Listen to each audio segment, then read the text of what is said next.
Vamos ver algumas citações talmúdicas a respeito de língua no aspecto até de idioma, como a língua que é o instrumento da fala, um meio de comunicação, ferramenta que nós utilizamos para nos comunicar, para falar, para se expressar.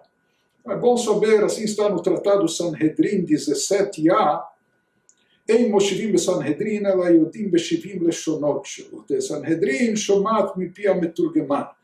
Havia o sinédrio, o grande sinédrio do povo judeu, onde lá nós tínhamos mais de 70 grandes sábios, era o supremo tribunal judaico, aláhico, que determinava as grandes causas, dirimia as grandes dúvidas. Haviam outros tribunais, né, no nível inferior, mas esse era o maior. Para fazer parte desse tribunal, os membros tinham que ser, além de grandes sábios eruditos da Torá, também poliglotas. Se diz que entre eles haviam aqueles que conheciam 70 línguas, 70 idiomas. Isso porque, quando necessário escutar um testemunho, às vezes havia algum litígio, às vezes havia alguma causa que aqueles que traziam depoimento ou testemunho eram estrangeiros ou não falavam hebraico, aramaico, eles falavam outra língua, outro idioma. E era necessário que, para fazer um julgamento correto, que o Sanhedrin, que os membros do Sinédrio escutassem do testemunho, o depoimento em primeira mão, ou seja, não através de intérpretes, não através de tradutores, não por escrito, mas sim escutassem em viva voz, da boca daquele próprio que estava dizendo, para sentir até as nuances ou aquilo que ele estava expressando com exatidão. Por isso era necessário que membros do Sinédrios conhecessem todas as línguas. No Talmud Ketubot 5a, encontramos uma interpretação do sábio sobre um versículo bíblico que faz um jogo de palavras em hebraico. Darash Bar Kapará, assim ensinou o sábio Bar Kapará. Mauche Katuv, há um versículo bíblico que fala sobre um estado de sítio, um estado de guerra. Veyated tieh alazenecha.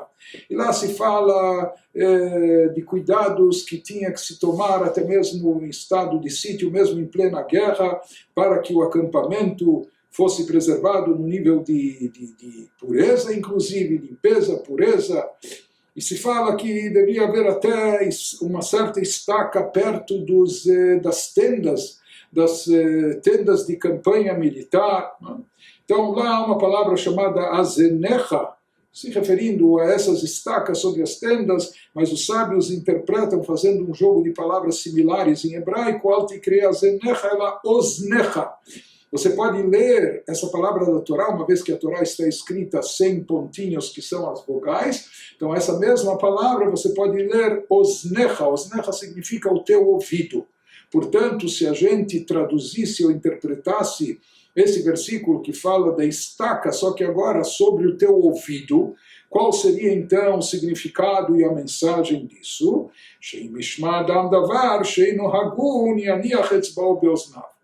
Então, explicam os nossos sábios que o sentido disso vem nos transmitir a ideia que se a pessoa está escutando, de repente ela começa a escutar algo que não é apropriado, o chamado Lashon Hara, uma língua má, uma maledicência, uma fofoca, uma difamação, uma mentira, ou qualquer coisa ruim, um mal palavreado, né? Palavras de baixo escalão. Então se diz que a pessoa deve usar uma estaca. Qual é a estaca? O próprio dedo. Para quê? Para tampar os seus ouvidos e não escutar. Não escutar uma má língua, alguma coisa ruim que está sendo falada. Zeu chamar Rabi Elazar. E assim também explicou, isso corresponde ao que falou o sábio Rabi Elazar, por que os dedos da pessoa se assemelham a esse tipo de estaca a ser fincado. Matam, qual a razão? Então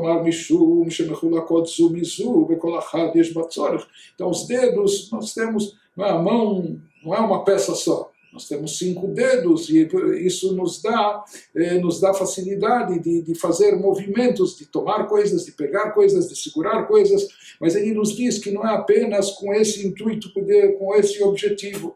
Por que os dedos eles têm tamanhos diferentes, e formatos diferentes. Ela mata meshufot kietetot, por que eles têm essa mobilidade, etc. Ele nos diz que eles foram feitos sob medida exatamente para isso, para a pessoa tapar os seus ouvidos.